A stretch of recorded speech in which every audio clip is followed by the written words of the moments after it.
Right. Hello. I enjoyed it. Now, who liked the idea of Brighton disappearing? So it's quite anti-Brighton.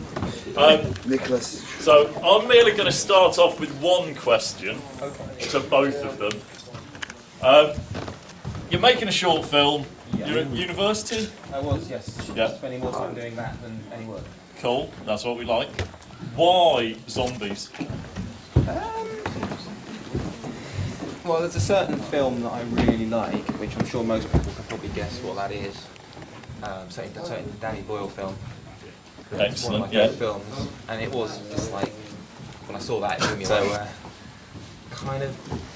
That was the inspiration. And was it Slumdog Millionaire? it was, yeah. That's all the dancing and singing. Couldn't afford to go to India. Yeah. 28 Days Later fan film, I think. Yeah? Yeah, because it's got... I mean, one of the things that struck me was the fact that there's a film that came out a few years ago called Night of the Living Dead Resurrection that's filmed in one garage and then somebody's house. I did really like the fact that you had beach scenes, house scenes, street scenes, industrial estate scenes, you know, sweeping countryside bits. My landlord didn't like that, but yeah. Was it your house? It was the house I was living in, yeah, at the time. And, it took about 4 years fixing all that stuff, so... Oh shit, because then you'd have to stay in the same house, wouldn't you? Yep. Oh, suddenly it's a bungalow. Yeah, exactly. Brilliant stuff. So, now, any questions from out here? One just here. First of all, it's a brilliant film done on £1,000 budget. Thank you. My main question is, how? Yeah, that was going to be my question too. The one thing that got to me is obviously it's a brilliant piece of film, and it's like the scenes where the streets of Brighton had overturned buses and smashed in windows, and then the army helicopters flying around. How was that? That's even just possible? Saturday in Brighton. How? Well, I suppose the main thing I do is visual effects, and I suppose apart from obviously the inspiration of the film itself, the main reason I made the film was an excuse to do visual effects. It was, all the story stuff at the time. Let's smash up some streets, and so there's probably well over 100 visual effects shots in the film. Like the cheeky helicopter scene at the end. A lot of the closer shots of the helicopters are actually models. They're actually Airfix models on a bit of string in front of a blue screen. You're joking. No. The ones where they're further away and they're flying around, that's probably CG on those shots. So there's about 3 shots I think that we did with Simon probably holding it on a stick whilst I had the camera blue screen. and then when I went on holiday, I sneaked some shots out the window of the clouds. I put it all together afterwards. So I suppose what you can now do with visual effects on a PC is kind of crazy, really. And I suppose that is the reason I was able to make the film in the way I was. Basically, shoot it and then fix all the problems in post. There's some questions over there. Guys, loads of zombie films come out all the time, and a lot of them are a lot of great ones, and there are a lot that aren't so great. So it's amazing to see a film that is so well put together across the board. I'm really impressed. Oh, thank you. What skills and experience did you have when you first went into the project, and then how did that develop across was it 8 years? Yeah, skill. Well, I suppose computer skills and visual effects, and I had made a short film before I made this, but I'd never had a video camera when I was a kid, and I always wanted one. So I went to uni, and my mate had a video camera. I was like, great, let's do some stuff with this. So it was kind of mostly, apart from that, not a lot. I kind of learnt on whilst doing it, really. I went to film school after I started making this. So obviously I suppose I learned a fair bit doing that, but mainly I just learnt doing this. I didn't really start, and then really it was just all the dedication of all the people. I met Simon, and I saw some of his films that he made when he was younger, and it was like exactly the same as my film. People running around with guns and stuff. And I was like, great, do you want to help make my film? And so really it was just the dedication of everyone involved, really, especially over such a long period of time, that got this done. Yeah, so Simon is the producer. 8 years. Well, how I did you was start? I was a zombie to start with. I was the first zombie in the. I don't know if you remember the first zombie that attacks the guy in the street in the first Cool. 5 minutes or something. Yeah. And that was just it. I was friends with Dan. I never went to film school. I just knew him through some film school friends. And I didn't have a zombie. I yeah, was panicking. I was like, shit, it's going to be a it zombie. was the night before. It was like, oh, what are you doing tomorrow morning? I was like, oh, I'll be a zombie. It's kind of fun. And then I just started to get more involved with helping him organise all the crowd, like getting all the crowd scenes Yeah. organised. Was it quite simple to get crowds in? It together, wasn't too or- hard, yeah. It was- Facebook yeah, and... Yeah, some of the sequences are done over several shoot days. Cool. The sequence on the pier, on the beach, killing spree, that was done in about an hour and a half. Yeah, the whole that was very scene. quick, yeah. Cool. We just got loads of people to turn up and just ran around and sort of made it up as we went, really. We've got about 50 people at 6 in the morning, which is only in Brighton would that happen, I think, yeah. Yeah, because they've not been to bed Exactly, yet. yeah. Yeah. Some of them literally hadn't. Yeah. So, Yeah, and then there's the scene in the fields, that was a sort of composite of about 4 different shoot days over a couple of years. It was kind of shoot a load of crowds. It was like, all right, we now need to incorporate the soldiers into that, so let's get a load more zombies attacking the soldiers. Right, let's do that. That was a year later, and then do some more inserts of the characters sort of hiding and running, and Cool. so it's just kind of building it in the edit, and then kind of going, right, what were we missing? Okay, this hasn't really got an end of the scene. Right, let's add a scene of them getting to the end of the scene, and it's that kind of stuff. You sort of build it as you Yes. go, really. Yes. Question. Which scene took the longest to film? There's a lot of reshot scenes. yeah, I suppose the scene near the beginning where the girl is kind of explaining what's happened, that was shot about 3 different times. That's the exposition scene, which is the kind of boring talking stuff, but also trying to set up the world and what's happened, Yeah. and trying to put as much detail in as you can about what's happened, but it's so easy to just waffle on and on and on, and so we're trying to make that scene concise. That's probably one of the longest scenes in terms of, the number of times we actually had to shoot it to, well, I wouldn't say we got it right, but we certainly improved on it each time, hopefully. And All the other scenes were shot. I mean, it was shot over a whole bunch of weekends. I mean, that's also whether the question was of how it was done. It was just done at weekends for you get these little incremental bits of the film, and then whoever was free determined who was going to be in the scenes or who was going to die. Or those kind of, it was all that sort of stuff. It was one of the characters had to move to Nottingham actually, and from Brighton it was kind of expensive to keep travelling back and forth. So they were like, right, he can get killed off. yeah, the last guy. The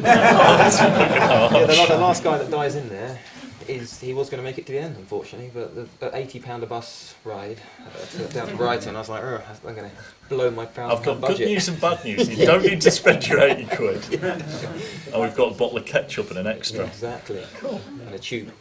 How hard was it to keep the continuity based on that? There's a lot of people. If you notice, there's a question. lot of people with hoods up, Yeah. hats on. But there's a few hair issues on Yes. occasion. So there's a few people with their hoods up, and Yeah, I suppose hair was probably the biggest problem, sort of, mine's pretty terrible in it. Wilkes is probably worse, the guy who plays James is probably worse. and there's a few scenes. If you notice, there's a couple of scenes where people sort of run around the corner and you see him putting on a jacket and zipping it up because that was because we'd shot the other bit and then shot the scene before, and they're wearing different clothes. And it was like, right, we need to get them. So there's insert a shot of them going, right, I'm just going to put on a different jumper now while I go and get attacked by a zombie. So again, it's the sort of dangers of making it over. Yeah, I think- and the other thing is just the locations. I mean, in the time that we took to make that film, because we were looking for rough locations to film in, pretty much now all of those locations are gone. They've all been done up. Even the pier, the West Pier, there was a big bit of wreckage in the sea. That's now gone. So we're kind of glad we got that on camera before that went. And so most, because they're always trying to, council come along and try and make everything nice. Because we don't want, we don't Seeing a want that, so- Blockbuster video, I think, dates it Oh, yeah. quite badly. Like, DVD rentals, who does that anymore? And Woolworths. Yeah. We've got another question over there. By the sounds of it, the script evolved quite a lot over the writing of it, but how much of it was there to start with? How much of the story was from the beginning? and What's how a much script? was- Script. I didn't have a script when we started actually. The whole film was improvised, so I had an idea of what I wanted to happen throughout the film in here, but in terms of And I suppose towards the end, we did start to script it, and we did start writing down lines. And I suppose as the story came together, we had to kind of be a bit more specific about what we were doing. But the vast majority of the film was improvised whilst we were filming, which meant we shot a hell of a lot of footage. And so editing it took years in itself, just because of the amount of footage we had, because no one take was the same. The dialogue would always change, and so trying to put that together. And, I mean, the script was sort of found in the edit, if you like, because we were shooting stuff, and then over a couple of years you start putting it together, and so this bit's sort of subplot's working, and then actors would bring ideas to it, like the guy in his black vest. And he was like, I think I should have a scene when I'm running around with a sword. I was like, all right, kind of give a bit of action in the middle of the film, and so it's just things like that as well, where certain characters would come to the fore a little bit more because of their involvement in it, really. And then we also, we also ADR'd the whole film. The whole film is all the voices are completely re-recorded. So that was another way of us changing the story slightly, as we were editing it together, and then you sort of you can have lines off camera of slightly different dialogue and that kind of thing, so you can sort of explain or change the story slightly. It's a good way of salvaging performances. Yeah, it could be a really bad sound on the day because we were just filming it, grabbing shots here and there on busy roads. But yeah, there was Are you planning to work on any future projects off the back of that, and do you intend to do it in a shorter time scale? Yes, I'm hoping to make my next film in 7 years. I'm doing. Well, we're kind of writing the script at the moment for what's hopefully going to be the next film. Script this time. Yes, it will have. Yeah, I know. Controversial. Well, we've also shot a second. I directed a feature in the time as well that we finished this. So it's quite a different genre. It's more of a drama, but yeah. So we've done a second feature as well, using a lot of the stuff that we've learnt from this as well, and that's still taking way longer than it. About 4 or 5 years now. That's not that bad. It's about 2.5 years. It's everything shot, and I'm just in the editing music stage at the moment now. So yeah, it's slightly quicker. So hopefully, the third film will be marginally quicker than that. But, Yeah, I was just wondering where you got all the soldiers from and how you went about kitting them out. Because if I didn't know better, they look like proper British Army squaddies. Okay. They're not. It's us. Hence the gas masks. I'd say the probably the biggest single thing I spent money on in terms of the budget was the soldier costumes, and there was only ever 3 soldiers that we had. In fact, we could only afford 2 pairs of boots because the boots are quite expensive. So, if you look closely, every 3rd soldier is wearing black trainers. You just didn't film the feet on the 3rd one. Yeah, exactly. And then obviously visual effects you can then duplicate. And there's the scene where they're in the Chinook helicopter. We did actually manage to get an air show into a real Chinook helicopter, and whilst the public were allowed open, they were able to walk around, and amongst trying to get shots through people, I had three people, and I got them, and you were one of them, and we were getting them to move down the seat so I could then duplicate it. And I actually shoot myself. The character that I play in the film, when he's running up the stairs and gets shot, that soldier that shoots him is actually me as well. There's a lot of me in the film as zombies. That's why the camera shakes around so much. A lot of the time it was going, right, the makeup's rubbish, we haven't got time to do it, quick, the police are coming, grab a shot. And people are going to know it's me, doesn't matter, we'll do it. And so there's a lot of those. I think to sum it up almost, it's the fact that you've made it sound a lot less glamorous than it was. 2 pairs of boots between 3 soldiers. Lots of really script. stank as well, those boots. Yeah, I can imagine.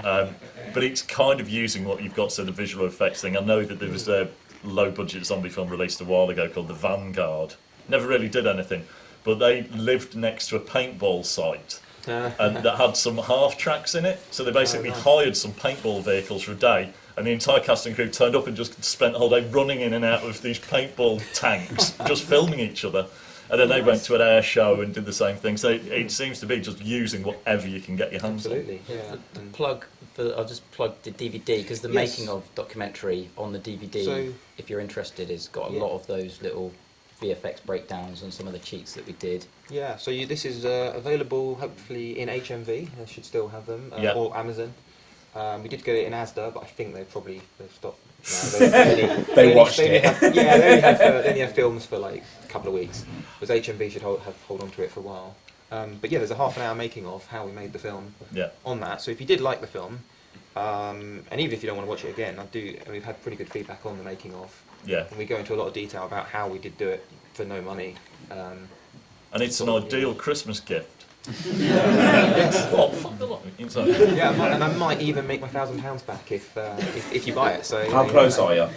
I have no idea about numbers. But if I make £1,005, I'll be happy because then I'll be a successful filmmaker. I would have made some money. Oh yeah, and in Brighton you can spend that £5 on half a pint or something. Exactly. Yeah.